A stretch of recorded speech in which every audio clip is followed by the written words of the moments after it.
Hello friends, स्वागत है आपका अपने यूट्यूब चैनल अपना ह्यूमैनिटीज़ गुरु में। तो आज की इस पर्टिकुलर वीडियो में अपने शुरू करने जा रहे हैं एक छोटा सा chapter politics of plan development, जो कि 2 मार्क्स का आएगा।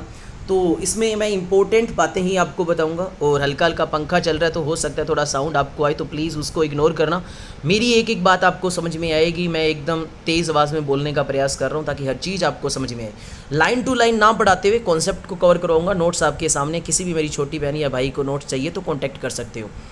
अब बात करते हैं सबसे पहले इस चैप्टर के बारे में। तो पॉलिटिक्स ऑफ प्लान डेवलपमेंट, इस चैप्टर की शुरुआत होती है। शुरुआत यहाँ से होती है कि उड़ीसा के अंदर आयरन ओर के रिजर्व पाए जाते हैं। तो आयरन ओर के जब रिजर्व पाए जाते हैं तो वहाँ पे स्टेट गवर्नमेंट जो वहाँ की होती है, उन आयरन ओर को निकालने के लिए जो आयरन एंड स्टील कंपनी होती है उनसे कॉन्टैक्ट कर लेती है। उस कॉन्टैक्ट को या उस एग्रीमेंट जो साइन करती है उसको बोलते हैं MOU, मेमोरेंडम ऑफ अंडरस्टैंडिंग, जो कि इंटरनेशनल कंपनी से भी कर लेती है और डोमेस्टिक से भी कर लेती हैं।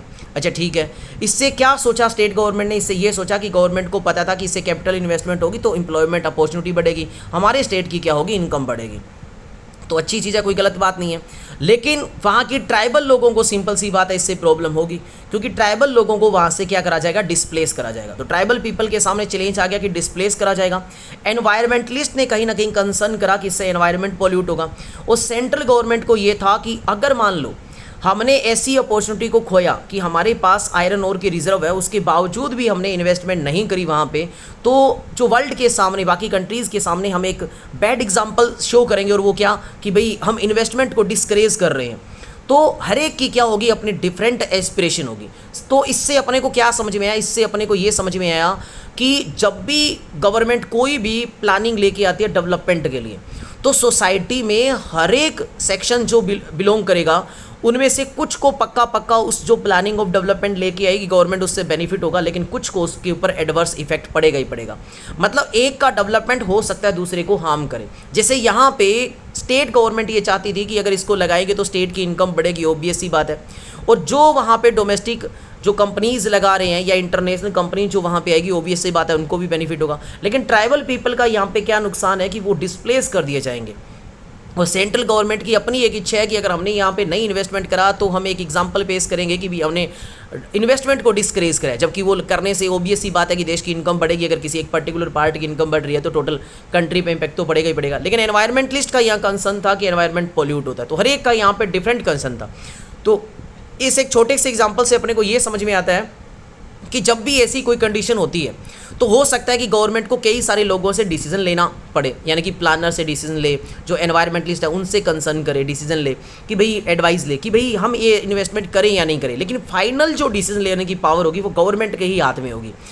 अब वो गवर्नमेंट के ऊपर डिपेंड करता है कि वो देखे कि भाई किन को नुकसान हो रहा है, कितनों को नुकसान हो रहा है, बेनिफिट कितनों से हो रहा है। इसी के ऊपर पहले वाला टॉपिक है पॉलिटिकल कंटेस्टेंट वाला, यानी कि यहाँ पे ऑब्वियस सी बात है कि हो सकता है कुछ लोगों को बेनिफिट और कुछ लोगों को नुकसान हो। अब यहाँ पे एक बात आती है जिसको मैंने बोल्ड लेटर में कर रखा है कि जैसे इंडिपेंडेंस मिली तो सभी एक बात पे एग्री कर रहे थे कि जो हर एक किसी का डेवलपमेंट हो वो 2 एस्पेक्ट पे हो, किस पे, इकोनॉमिक ग्रोथ भी हो उसकी और उसे सोशल और इकोनॉमिक जस्टिस भी मिले। तो ये बात आपको याद रखना, ऐसी चीज़ें असेसन रीजन के क्वेश्चन में बन जाती है या MCQs में बन सकती है। अब आगे बात करते हैं कि आइडियाज़ ऑफ डेवलपमेंट का मतलब क्या होता है। तो वो बात मैंने ऊपर ही आपको बता दिया कि डेवलपमेंट का जो मीनिंग है ना, वो हर एक इंसान के लिए, हर एक जो सेक्शंस है सोसाइटी के, उनके लिए अलग अलग मतलब होता है। भी किसी के लिए मतलब हो सकता है, इंडस्ट्रियलिस्ट के लिए ये अच्छी बात हो सकती है कि अगर वो कहीं पे इंडस्ट्री लगाए, जबकि जहाँ पे वो इंडस्ट्री लगा रहा है वहाँ पे जो आदिवासी लोग हैं उनके लिए ये नुकसान की बात हो सकती है। ठीक है, तो अलग अलग रीजन हो सकता है। तो इसीलिए जब भी डेवलपमेंट की कोई भी स्कीम गवर्नमेंट इंट्रोड्यूस कराएगी तो ऑब्वियस सी बात है क्या होगा, कॉन्फ्लिक्ट होगा, कॉन्ट्राडिक्शन उसका अपोज करा जाएगा और डिबेट होगा। और फाइनल पावर किसके हाथ में होती है, जो मैंने आपको बता दिया, गवर्नमेंट के पास होगी। ऊपर के टॉपिक में सिर्फ इतना इंपॉर्टेंट है, थोड़ा सा ध्यान देना कि उड़ीसा के अंदर जो उड़ीसा की स्टेट गवर्नमेंट है वो उसने कौन सा जो एग्रीमेंट था वो साइन करा था, MOU, memorandum of understanding sign करा था। और जो 2 मैंने बताया था कि डेवलपमेंट के 2 मीनिंग सभी ने क्या लिए थे, वो थोड़ा सा आंखों से निकालना है और वो आपको याद रह जाएगा। अब यहाँ बात करते हैं कि डेवलपमेंट का मतलब क्या माना जाता है। तो डेवलपमेंट का मतलब माना जाता है कि हमें मॉडर्न होना है। और जब बात आती है मॉडर्न की तो हम ऐसे समझते हैं कि हमें इंडस्ट्रियलाइज होना है, यानी कि हमें ज़्यादा से ज़्यादा इंडस्ट्री लगानी है। किसकी तरह, वेस्टर्न वर्ल्ड की तरह। यानी कि सिंपल सी बात है, जब भी अपने बात करते हैं मॉडर्न की तो हम बात कर रहे हैं कहीं ना कहीं हमें कैसा होना है, इंडस्ट्रियलाइज होना है, वेस्टर्न वर्ल्ड की तरह होना है। यहाँ पे मॉडर्नाइजेशन का मतलब कहते हैं ये भी होता है कि हमें ग्रोथ करनी है, हमें मटेरियल प्रोग्रेस करना है, हमें साइंटिफिक आगे बढ़ना है ना।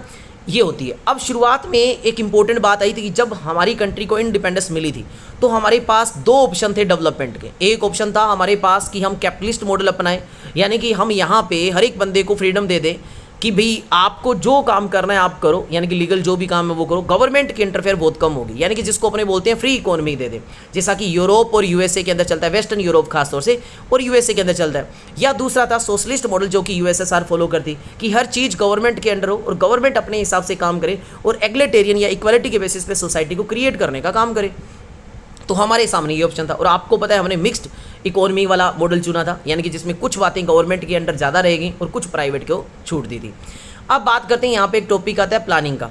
तो यहाँ पे सिर्फ आपको इतना पढ़ना है कि शुरुआत में ये बात तो कंफर्म होगी थी सभी से कि भाई अगर हमें डेवलपमेंट करना है तो कुछ ऐसा काम करें जिसमें हम सारा काम प्राइवेट जो होते हैं इंडिविजुअल के हाथों में तो नहीं सौंप सकते, यानी कि जो प्राइवेट है कैपिटलिज्म है उसके हाथों में तो नहीं सौंप सकते, गवर्नमेंट को ही कुछ करना होगा अगर देश को डेवलपमेंट करना है। क्योंकि अगर प्राइवेट को सारी छूट दे दी शुरुआत में तो अभी हमारा देश पॉवर्टी में है और वो सिंपल सी बात है प्रॉफिट कमाने के लिए काम करेंगे तो हमारा जो ज़्यादातर जो पार्ट है वो गरीबी में है और वो गरीब ही रह जाएगा फिर और ज़्यादा। तो यहाँ पे एक छोटा सा 1 मार्कर का क्वेश्चन आता है कि बॉम्बे प्लान किसे कहते हैं। तो 1944 के अंदर जो बिग इंडस्ट्रीज थे वो एक साथ आए और उन्होंने क्या बोला, एक ज्वाइंट प्रपोजल रखा किसके लिए, अ plan economy in the country. इसी को बॉम्बे प्लान कहा जाता है।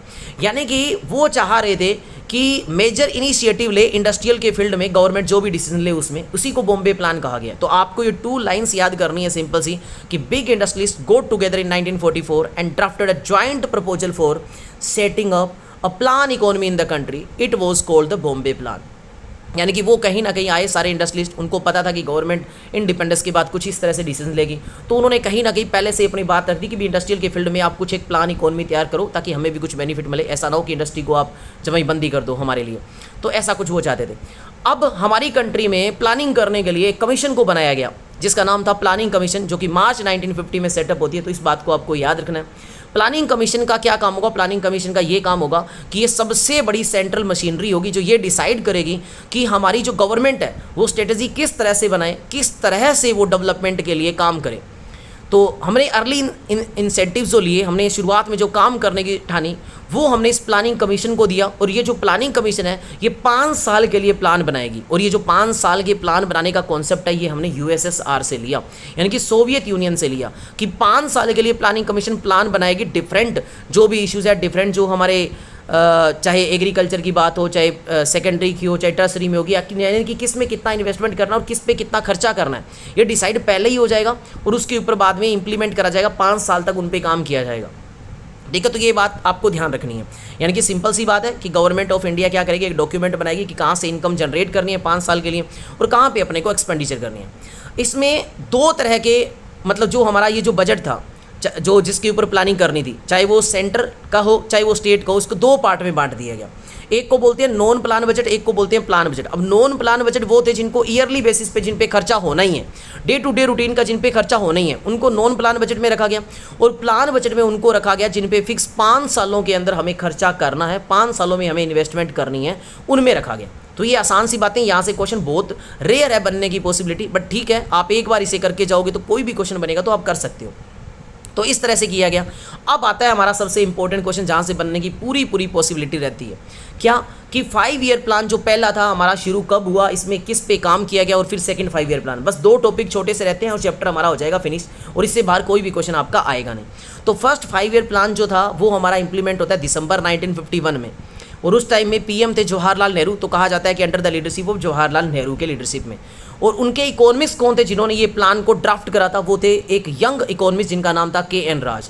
और इसमें कहीं ना कहीं जो प्लानर्स थे, इकोनॉमिस्ट थे, उनकी एक ही सोच थी कि भाई हमें अभी एक बार फास्ट ग्रोथ में नहीं जाना, क्योंकि कहीं अगर हम फास्ट ग्रोथ के चक्कर में पड़ गए तो हो सकता है कंट्री में करप्शन फैल जाए। और अभी हमारा देश वैसे भी एकदम कच्चा है, बच्चा है अभी, क्योंकि अभी आज़ाद हुए हैं हम। तो अभी हमें क्या करना है, एक बार स्लो ग्रोथ करना है। और साथ ही साथ में हमारे ज़्यादातर जो लोग हैं वो किस पे डिपेंड है, एग्रीकल्चर पे है। तो पहले 5 ईयर प्लान में, फर्स्ट 5 ईयर प्लान में जो मेन ऑब्जेक्टिव था वो था एग्रीकल्चर सेक्टर को इंप्रूव करना। जो मैंने बोल्ड लेटर डाले हैं इन पे आपको एम्फेसिस करना है मेनली, यानी कि हमें एग्रीकल्चर में क्या होना है, सेल्फ रिलेंट होना है, सेल्फ सफिशिएंट बनना है।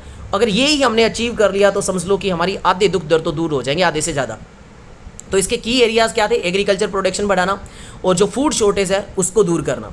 और इसमें हमें सफलता भी मिलती है क्योंकि इसमें जो टारगेट था वो 2.1% था और हमने अचीव कर लिया 3.6। 5%। तो ये हमारा एकदम सक्सेसफुल हो गया था फर्स्ट 5 ईयर प्लान। ये बातें आप लिख सकते हो, ये बात आपकी बुक में नहीं है, लेकिन आप अपने आंसर में लिखोगे, कोई गलत नहीं कहेगा।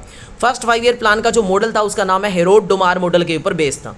आगे बात करें अदर एस्पेक्ट, तो इसके ऊपर कहाँ कहाँ हमने इन्वेस्टमेंट करी, तो इरिगेशन के ऊपर, पावर के ऊपर, ट्रांसपोर्टेशन के ऊपर, खास तौर से एग्रीकल्चर डेवलपमेंट के लिए हमने काम करा, जिसमें हमने ह्यूज मल्टीपर्पज प्रोजेक्ट बनाए, चाहे वो भाखड़ा नागल डैम हो, चाहे हीराकुंड डैम हो, तो वो बनाए गए। ये चीज़ आपको ध्यान देना है। एक बात मैंने जो यहाँ पे नहीं लिखी, इसमें यह था कि प्लानर्स ने ये कहा गया, लोगों से ये रिक्वेस्ट करी कि हमें एक्सपेंडिचर को कम से कम करना है ताकि हमारी जीडीपी राइज हो। एक्सपेंडिचर कम करेंगे, सेविंग ज़्यादा करेंगे तो जीडीपी राइज होगी, ये अपील करी थी। हालांकि उस टाइम पे एक्सपेंडिचर और ज़्यादा कम करना पॉसिबल नहीं था, क्योंकि लोगों की ऑलरेडी इनकम बहुत कम मेगर थी, यानी कि नाम मात्र की इनकम थी, जिसमें वो खर्चा पहले ही कम कर पा रहे थे। तो ये बात भी थोड़ा सा आप जोड़ना चाहो तो जोड़ देना। अब बात करते हैं सेकंड 5 ईयर प्लान। तो पहला 5 ईयर प्लान जो एग्रीकल्चर के ऊपर डिमांड करी गई थी, सेकंड 5 ईयर प्लान में कहीं ना कहीं ये एम्फेसिस करा गया कि अगर हमें पॉवर्टी को दूर करना है तो अब हमें, पहले 5 ईयर प्लान में हम धीरे ग्रोथ पे चल रहे थे, लेकिन अब हमें क्या करना होगा, रैपिड इंडस्ट्रियलाइजेशन करना होगा या क्विक स्ट्रक्चरल ट्रांसफॉर्मेशन पे काम करना होगा, जिसमें हमें हेवी इंडस्ट्रियलाइजेशन करनी होगी ताकि लोगों को ज़्यादा से ज़्यादा रोजगार मिले और हमारी खुद का डोमेस्टिक जो प्रोडक्शन है कमोडिटीज़ का, गुड्स का, वो बढ़े। तो इस पे ध्यान दिया गया। और इसके जो इकोनॉमिस्ट थे उनका नाम था पीसी महलनोबिस, तो इसी के बेस पे उनका मॉडल का नाम भी है पीसी महलनोबिस मॉडल के ऊपर बेस था, जिनमें मेनली प्रयास करा गया कि अब हमें इन्वेस्टमेंट करनी है किसके ऊपर, इंडस्ट्रियलाइजेशन पे, यानी कि रैपिड इंडस्ट्रियलाइजेशन के ऊपर प्रयास करा गया। इसमें यह था कि हमें क्या कर रहा है, डेवलपमेंट को बढ़ाना है, स्पीड को बढ़ाना है, तो इसलिए इसके ऊपर स्टील प्लांट बनाए गए, हाइड्रो इलेक्ट्रिक पावर प्रोजेक्ट बनाए गए, रिसर्च और एटॉमिक जो एनर्जी सेंटर है इनके ऊपर इन्वेस्टमेंट करेगी, ट्रांसपोर्टेशन कम्युनिकेशन पे मतलब खर्चा किया गया, इलेक्ट्रिसिटी जो डिपार्टमेंट है वहाँ पे खर्चा किया गया। तो ये बड़े बड़े मतलब काम करेंगे गवर्नमेंट के द्वारा। और यहाँ पे कुछ एक अगर आपको इंडस्ट्री लिखनी होती है जरूर लिखना, भिलाई, राउरकेला और दुर्गापुर स्टील प्लांट इसी के अकॉर्डिंग स्टेब्लिश हुए थे सेकंड 5 ईयर प्लान में। ये बड़ी इंपॉर्टेंट बात आपको लिखनी है। थोड़ा सा मैंने नीचे डाल दिया है कि भिलाई स्टील प्लांट हमने सोवियत यूनियन की हेल्प से लगाया था, राउरकेला हमने जर्मनी, वेस्ट जर्मनी की हेल्प से लगाया था, और दुर्गापुर स्टील प्लांट हमने यूके की हेल्प से लगाया था, यानी कि ब्रिटेन की हेल्प से। ये लिखना चाहो तो लिख देना, बाकी आपकी बुक में है नहीं तो ये इंपॉर्टेंट पार्ट नहीं, सिर्फ इतना जरूर बताना है कि आपको इसमें कौन कौन सी बड़ी इंडस्ट्रियलाइजेशन का काम किया गया। और पब्लिक सेक्टर में ग्रोथ, यानी कि ये सारा का सारा जो काम था ना इंडस्ट्रियल डेवलपमेंट था, ये कहीं ना कहीं पब्लिक सेक्टर के अंडर में ही हो रहा था। और इसमें भी जो हमारा टारगेट डिसाइड किया गया था उसको हमने अचीव करा। एक की target was to increase India's annual national income by 4.5%, यानी कि सेकंड 5 ईयर प्लान भी हमारा सक्सेसफुल रहा था। और इस सेकंड 5 ईयर प्लान के अंदर हमने ये प्रयास करा कि हमें जो इंपोर्ट है उसके ऊपर डिपेंडेंसी को कम करना है। क्यों? क्योंकि हमें डोमेस्टिक प्रोडक्शन बढ़ाना था। इसलिए इस टाइम पीरियड में सेकंड 5 ईयर प्लान के ऊपर हमने डोमेस्टिक इंडस्ट्री को प्रोटेक्शन देने के लिए टैरिफ को भी इम्पोज करा था, यानी कि बाहर से हम इंपोर्ट कम कर पाए, ये भी गवर्नमेंट ने प्रयास करा था ताकि डोमेस्टिक इंडस्ट्री को पूरी अपॉर्चुनिटी मिल पाए ग्रोथ करने की। अब यहाँ पे लेफ्ट विंग और राइट विंग एक छोटा सा आपकी बुक्स में दे रखा है, वो क्या होते हैं। तो लेफ्ट विंग वो लोग होते हैं जो कहीं ना कहीं फेवर होते हैं कि स्टेट कंट्रोल होनी चाहिए, यानी कि टोटल इकोनॉमी है वो गवर्नमेंट के ऊपर बेस होनी चाहिए, गवर्नमेंट ही डिसीजन ले पाए, इस तरह से काम होना चाहिए। और राइट विंग वो होती है जो कहती है कि एक ऐसी इकोनॉमी होनी चाहिए जहाँ पे कहीं ना कहीं प्राइवेटाइजेशन हो, जहाँ पे फ्री इकोनॉमी हो, जहाँ पे गवर्नमेंट है वो अननेसेसरी इंटरफेयर ना करे। तो ये चीज़ आपको रखनी है ध्यान। तो यहाँ पे मैं क्वेश्चन को एक बार शॉर्ट में बता रहा हूँ। बॉम्बे प्लान आपको जरूर देख के जाना है। MOU क्या था मैंने आपको बता दिया, ठीक है। इसके अलावा first 5 year plan, second 5 year plan के इकोनॉमिक्स क्या थे, उनके मॉडल का नाम क्या था, किस किस पे प्रयास करा गया, वो आपको ध्यान दे के जाना है। तो ये कुछ एक बातें हैं, लेफ्ट विंग क्या है, राइट विंग क्या है, इनको आपको ध्यान दे के जाना है।